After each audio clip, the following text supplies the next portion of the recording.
Heritage ను damage చేయాలి, heritage brand విలువను దెబ్బతీయాలి. దానికోసం మరొక కొత్త అంశాన్ని తెర మీదకి తెచ్చారు. ఏంటి? హెరిటేజ్ ఫుడ్స్ కి హలాల్ సర్టిఫికేట్ ఉంది కాబట్టి ఇది జిహాద్ సంస్థలకు మత ఫండింగ్ చేస్తుందని చెప్పి ఒక పూర్తి అవాస్తవమైనటువంటి ఒక ఫేక్ కథనాన్ని సోషల్ మీడియాలో వైరల్ చేస్తున్నారు. వాస్తవానికి హలాల్ సర్టిఫికేట్ అంటే పాపం వీళ్ళు ఏంటంటే చికెన్ షాప్ ముందు కింద పడిన బొయ్యిలు ఏరుకునే వాళ్ళకి హలాల్ అంటే జంతువుల్ని వధ చేయటమే తెలుసు తప్ప మిగతా ఏం తెలియదు. అసలు హలాల్ సర్టిఫికేట్ అంటే ఏంటనేది గూగుల్లో ఎలా కొడితే అలా వచ్చేది. కానీ కనీస ఇంగిత జ్ఞానం లేకుండా ప్రొడక్ట్స్ కొనొద్దు అని హెరిటేజ్ ని అంటే వ్యాపార పరంగా దెబ్బతీసే కుట్రకు తెరపన్నారు. వాస్తవానికి హలాల్ సర్టిఫికేట్ అనేది హెరిటేజ్ కే కాదు, 50-60 కంపెనీలకు పైగా ఉంది. ఈవెన్ అందులో బ్రిటానియా ఉంది, పతాంజలి ఉంది, డాబర్ ఉంది, అమూల్ ఉంది, మదర్ డైరీ ఉంది, పరం డైరీ ఉంది, ఇలా ఒకటిగా రిలయన్స్ ఇండస్ట్రీస్ ఉంది. ఇలా అన్ని సంస్థలు కూడా హలాల్ సర్టిఫికేట్ తీసుకుంటాయి. ఎందుకు హలాల్ సర్టిఫికేట్ తీసుకుంటే అంటే అందులో పంది మాంసం గానీ ఆల్కహాల్ గానీ ఆ ప్రొడక్ట్స్ లో కలపలేదు. అలాగే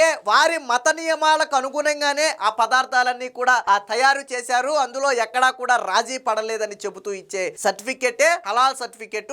వీళ్ళు ఏమనుకుంటారంటే హలాల్ అంటే మనం చూడండి మేకని కోడిని కోసేటప్పుడు హలాల్ చేశారా అంటాం మనం. అంటే జంతువుల్ని చంపేటప్పుడు ఏదో చిన్న ప్రార్థన చేసి మత నియమాలకు అనుగుణంగా వాటిని చంపడం, అది మాత్రమే ముస్లిమ్స్ తింటారు. వీళ్ళు హలాల్ అంటే అదనుకుంటున్నారు. వీళ్ళు ఇందాకే చెప్పే కదా, చికెన్ షాప్ ముందు బైకులు ఏరుకునే వాళ్ళకి అంతకంటే ఎక్కువ తెలియదు.